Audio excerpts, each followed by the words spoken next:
Halo pemirsa, senang sekali saya Sally Siregar dapat kembali hadir dengan sejumlah informasi dari berbagai penjuru dunia. Langsung saja kita mulai informasi selengkapnya dalam Berita Dunia.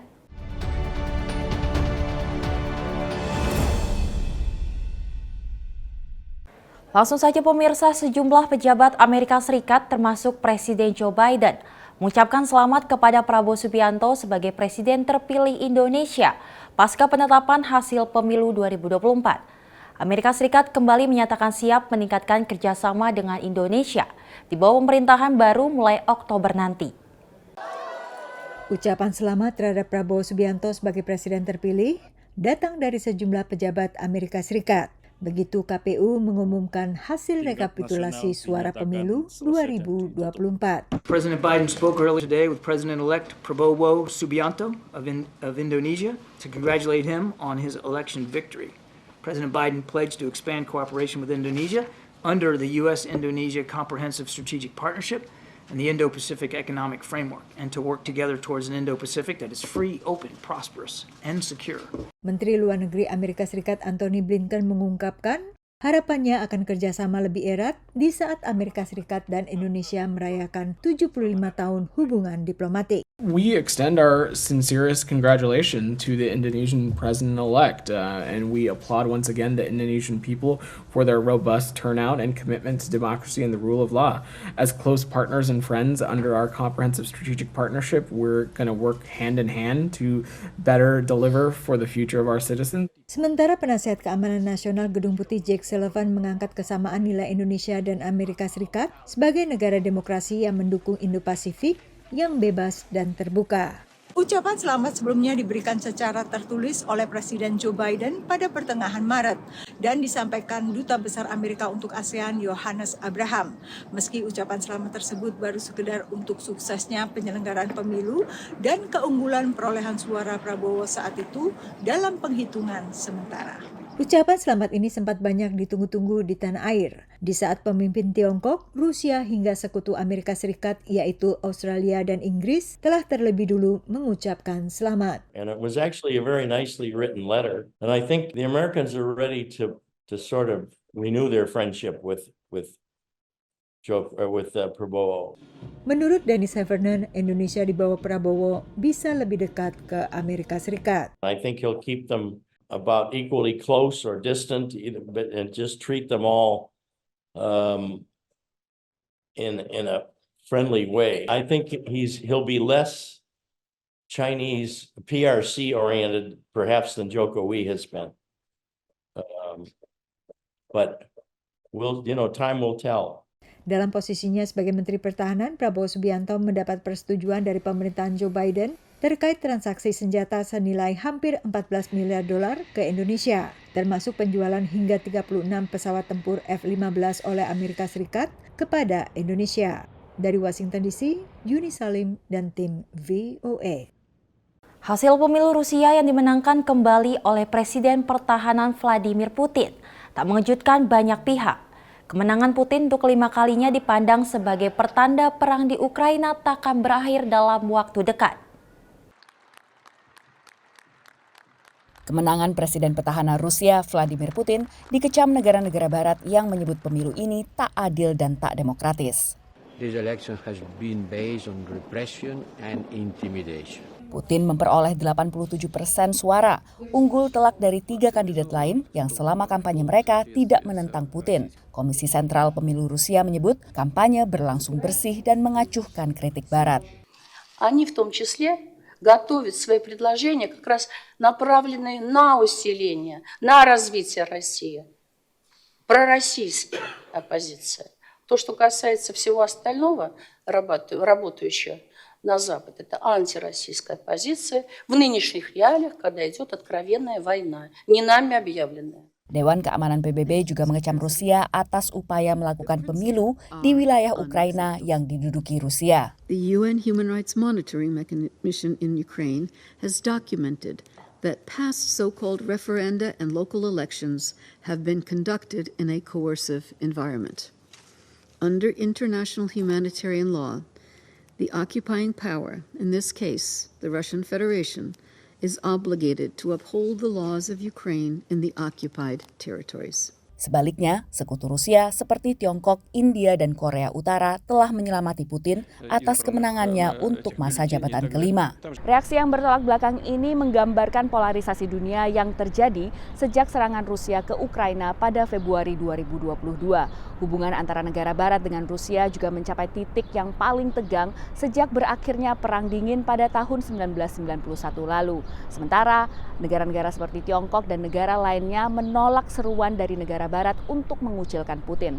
Lewat Dewan Keamanan Nasional, Gedung Putih mengakui terpilihnya kembali Putin, namun menyebut Putin menutup ruang politik di Rusia. We've had to deal with that reality throughout the war in Ukraine, throughout the other aggression Russia has undertaken, throughout the other steps contrary to U.S. national interest. Tak hanya reaksi global, analis melihat kemenangan Putin akan juga berdampak pada kondisi domestik Rusia. While Russia is waging war in Ukraine, Putin is waging special operation inside Russia. And that for me is a manifestation of that. After this 87%, I would expect greater repression inside Russia. Sementara di sejumlah negara Afrika seperti Burkina Faso, Mali, dan Niger, terpilihnya kembali Putin diperkirakan akan memperkuat hubungan Afrika dengan Rusia, menggantikan Prancis dan sekutu barat lain. Dari Washington DC, Virginia Gunawan dan tim VOA. Suku bunga tinggi di Amerika Serikat membuat banyak pembeli rumah menunda pembelian mereka. Dan demikian juga dengan penjual rumah yang ingin bertahan di rumah yang tengah dicicil dengan suku bunga KPR lebih rendah. Tetapi industri properti belakangan mendapat angin segar seputar suku bunga dan juga komisi agen. Asosiasi Realtor Nasional atau National Association of Realtors, sebuah organisasi berpengaruh dalam bisnis properti di Amerika Serikat, akhirnya mencapai kesepakatan dalam gugatan yang menuding terjadi penggelembungan komisi untuk realtor. Langkah ini mengakhiri pematokan komisi 5 hingga 6% harga jual yang menjadi praktik lazim selama beberapa dekade. The way we think about it is transaction costs or commissions, they're very high historically. And realtors' commissions are about twice in America what they are in other developed countries. Dengan demikian, mulai sekitar Juli, lebih mudah bagi pembeli properti untuk menegosiasi besarnya komisi atau bahkan tak memakai agen sama sekali. Yang terakhir ini termasuk yang dikhawatirkan pelaku industri properti. What you're going to eventually see in the long run in the industry is you're going to see too many homes with too few agents and not enough representation. And then you're going to start to see lawsuits increase. You're going to start to see buyers getting into homes that maybe they shouldn't have because something was missed, or sellers losing out on money because something was missed. Tapi penggugat mewakili penjual rumah melihat penetapan komisi 6% sebagai praktek anti-kompetitif. What's at stake is our right as Americans to sell our homes and to get the benefit of the value of those homes without these corporations conspiring together to rig the system against us. If you want to sell, just think about it. If you want to sell anything, if you want to sell a car, any piece of property, there's no arcane set of rules that require you to pay for the buyers to have a representative. Why, when you go to sell your house, should you be forced to pay the buyer's agent? Suku bunga KPR relatif tinggi belakangan, mengikuti kenaikan suku bunga acuan yang telah diputuskan oleh Bank Sentral AS atau Federal Reserve sejak Maret 2022 dalam upayanya untuk menekan laju inflasi. Tingginya suku bunga ini menekan sektor properti, berdampak pada pembeli maupun penjual rumah. Karena itu, penghapusan komisi minimum bisa membawa angin segar bagi sektor properti. Anytime you reduce friction, you're going to have more activity. What we have here is very price-sensitive sellers, and that's really making it a very supply-constrained market. If you look at the actual net proceeds you get, while buyers pay the commission, it really does come out of the net proceeds that the seller gets. So that's something that they're going to look at, and it might make people a little bit more flexible on price. It might affect a little bit the overall affordability. Dalam pertemuan terakhirnya, Federal Reserve belum juga menurunkan suku bunga acuan, meski tetap memproyeksikan penurunan 3 kali sepanjang tahun ini. Mengantisipasi penurunan ini, rata-rata suku bunga KPR telah turun dibandingkan puncaknya pada 2023. Dari Washington DC, Nova Purwadi dan tim VOA. Pemirsa, sebuah proyek yang didukung Lembaga Amal Internasional menyediakan kredit mikro bagi para pengungsi di Kenya. Lewat asosiasi simpan pinjam, para pengungsi dari Kongo, Somalia, dan Sudan Selatan bisa membuka usaha kecil sekaligus berintegrasi dengan warga setempat.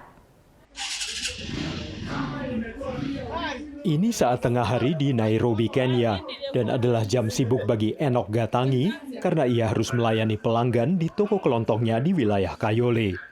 Pengungsi dari Kongo ini mendirikan usaha kecil dengan pinjaman dari Rangers Family Group, sebuah asosiasi simpan pinjam perkotaan tempat ia menjadi anggota. Niko na customer wengi sana wa Kenya, wa Kongo, tuko ni tofauti wote kabisa. Aiba Kenya sana niko na Wakenya wengi sana. Rangers Family Group adalah satu dari 20 kelompok yang didukung Organisasi Bantuan Kemanusiaan International Rescue Committee di sejumlah wilayah permukiman miskin di Nairobi. Kelompok ini adalah bagian dari program yang disebut Refugees in East Africa, Boosting Urban Innovations for Livelihoods Development atau REBUILD. Sebuah proyek 5 tahun untuk memberdayakan 20.000 usaha kecil milik pengungsi perkotaan di Nairobi dan ibu kota Uganda, Kampala. The fact that refugees themselves have faced challenges in terms of accessing financial products from the formal financial institutions.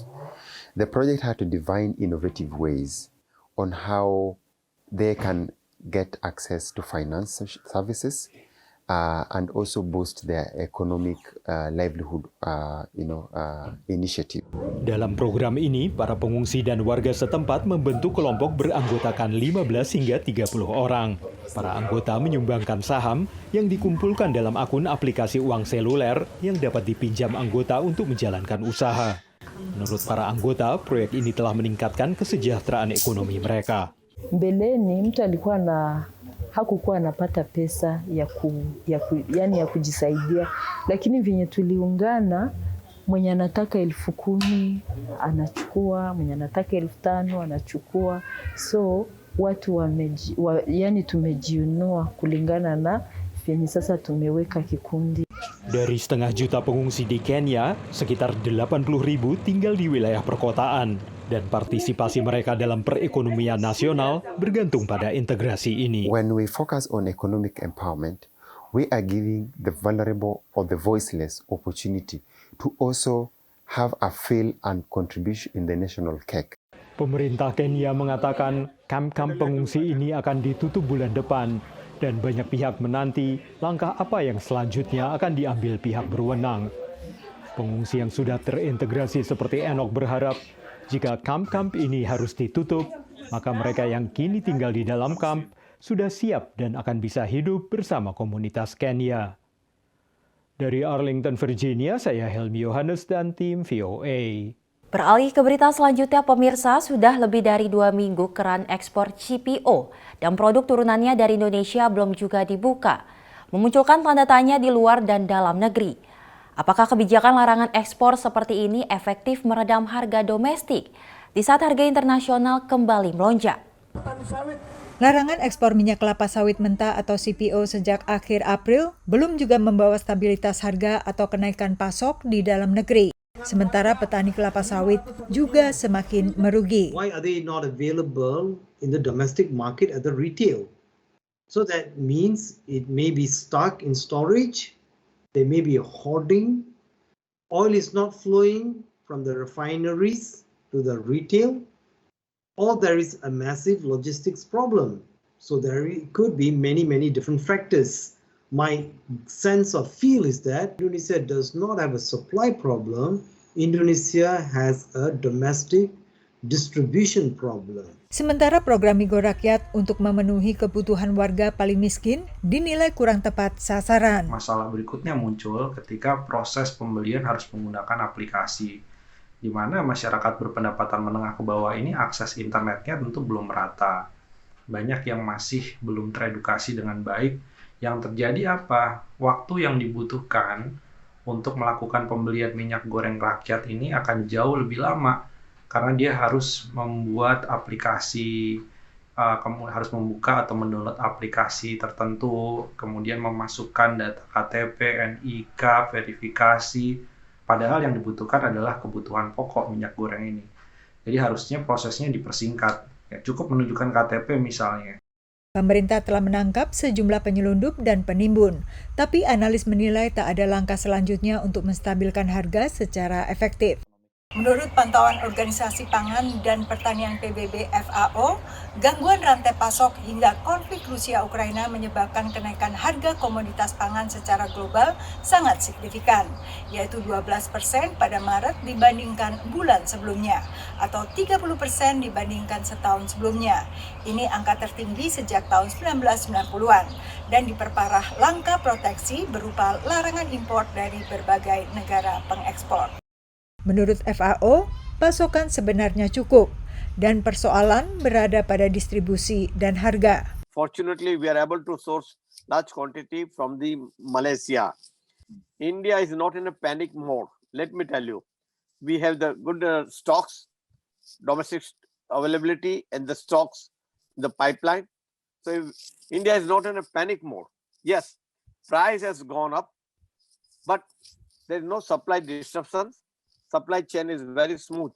There's no supply disruption. We have the alternate we are importing large quantity now soybean oil. Even we are getting sunflower oil from the Argentina and Russia. We have the domestic good production of the mustard seed or rapeseed and soybean also. And apart from that, we have two more oils, rice bran oil and cottonseed oil. India sendiri juga mengundang sorotan ketika melarang ekspor gandum setelah terjadinya kekeringan di berbagai wilayahnya. Sejumlah analis menyebut fenomena baru ini sebagai proteksionisme bahan pangan. Dari Alexandria, Virginia, Yuni Salim dan tim VOA. Gejolak bursa saham akhirnya menyertai langkah drastik Bank Sentral Amerika Serikat untuk meredam laju inflasi. Namun apakah langkah The Fed mulai membuahkan hasil untuk meredam permintaan? Dua indikator utama laju inflasi kini membawa harapan pada pelaku pasar modal dan pelaku usaha. Bursa saham di Wall Street dan seluruh dunia sempat terkoreksi tajam akibat perubahan kebijakan fiskal di Amerika Serikat dengan kenaikan suku bunga acuan sebesar 0,5% oleh Bank Sentral AS Federal Reserve. It's really a tug of war between the optimists and the pessimists, and it really relates to interest rates. The reason interest rates are so important is because when an investor buys a stock today, they are pricing it based on what they think the earnings will be over many, many years to come. But you know that $1 20 years from now is not worth what it is today, so they discount that by whatever the going interest rate happens to be. Peningkatan signifikan ini untuk meredam laju inflasi yang juga signifikan. The higher the interest rate goes, the less affordable homes, autos, anything purchased on time is likely to be. And that's the intent, because if the economy is growing too rapidly, if there are too many people chasing a more fixed number of goods, that's what causes inflation.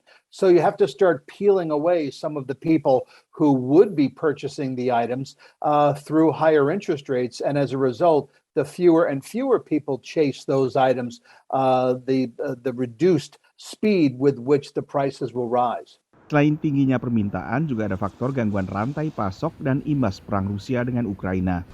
Angka indeks harga konsumen terbaru atau Consumer Price Index CPI menunjukkan peningkatan 8,3% pada April dibandingkan April tahun sebelumnya. Ini merupakan sedikit perlambatan dibandingkan bulan Maret saat kenaikan tahunan mencapai 8,5%.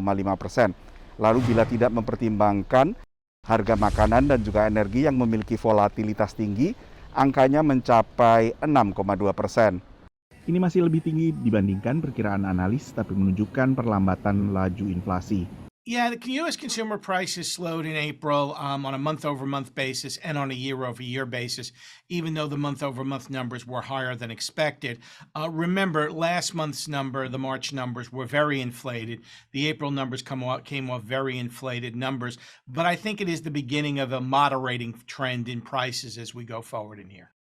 Sementara kenaikan tahunan indeks harga produsen alias harga secara grosir PPI juga melemah ke 11% pada April, setelah melesat pada angka 11,5% pada Maret dibandingkan tahun sebelumnya. Will the Fed be able to tame inflation, or is inflation going to continue? Today we got the PPI numbers, and as expected, they were higher. We do think that we're getting closer to a peak PPI, just like we got to a peak CPI number. Dua indikator laju inflasi ini masih jauh di atas target ideal The Fed, yaitu sebesar 2%. Dari Washington DC, Nova Purwadi dan tim VOA.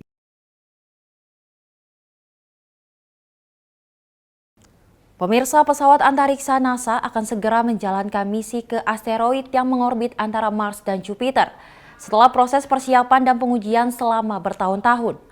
Para ilmuwan berharap perjalanan wahana antariksa ke asteroid bisa membantu mengungkapkan asal-usul bumi. Di ruang yang bersih di laboratorium propulsi jet NASA ini, para ilmuwan melakukan persiapan tahap akhir pada pesawat antariksa Psyche. Jika semua berjalan sesuai rencana, ini akan menjadi pesawat antariksa pertama yang mengorbit sebuah asteroid yang kaya logam. Dan para ilmuwan berharap ini juga bisa mengungkap petunjuk tentang asal-usul bumi.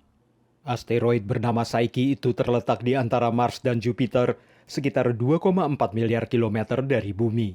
NASA bertanggung jawab atas keseluruhan manajemen misi Psyche yang dipimpin Arizona State University. Such an exciting moment. What you see behind me here is a spacecraft that is fully functional, working beautifully, ready to be integrated into a rocket and launched. And getting to this point has taken 11 years. Pesawat antariksa ini telah menjalani pengujian yang ketat. Misinya adalah untuk memetakan dan mempelajari usia dan sifat asteroid. Menurut para ahli, Psyche tampaknya adalah sebuah inti besi nikel yang terekspos dari sebuah planet awal, yakni unsur utama yang membentuk tata surya. Arrancaron la corteza y lo dejaron expuesto para que lo podamos ir a explorar. Maria de Soria adalah insinyur sistem payload proyek Psyche. Seremos capaces de entender mejor cómo se formó, sus orígenes, y eso también nos va a permitir entender el origen de nuestra propia Tierra y del sistema solar. Itu yang membuat para ilmuwan yakin inti bumi juga serupa. Tapi karena manusia tidak bisa melihat atau mengukur inti bumi secara langsung, misi Psyche dapat memberikan wawasan penting tentang pembentukan tata surya dan planet berbatu lainnya, seperti Merkurius, Venus, dan Mars. We're always asking ourselves, what makes a planet habitable? Why is it possible for life to be on it? And the asteroids are really the eggs and the flour and the butter that went into making the cake that is the planet Earth. And what we think we're going to find in Psyche is a part of those ingredients that humans have never seen before. We want to go find another of the ingredients that goes into making a rocky planet that life can live on. Pesawat antariksa ini dijadwalkan meluncur dari Cape Canaveral di bulan Agustus mendatang. Wahana ini akan melewati planet Mars dan mencapai asteroid Psyche dalam waktu sekitar 3,5 tahun. Psyche juga akan menguji teknologi komunikasi laser baru yang memungkinkan transmisi data yang lebih besar dan lebih cepat antara wahana antariksa dan bumi. Dari Arlington, Virginia, saya Helmi Yohanes dan tim VOA. Informasi tadi pemirsa sebagai penutup jumpa kita kali ini. Tetap saksikan berita dunia setiap Senin hingga Jumat pukul 7.30 dan 19.30 waktu Indonesia Barat hanya di Simpo TV. Saya Selis Regar dan kru yang bertugas pamit undur diri. Terima kasih dan sampai jumpa.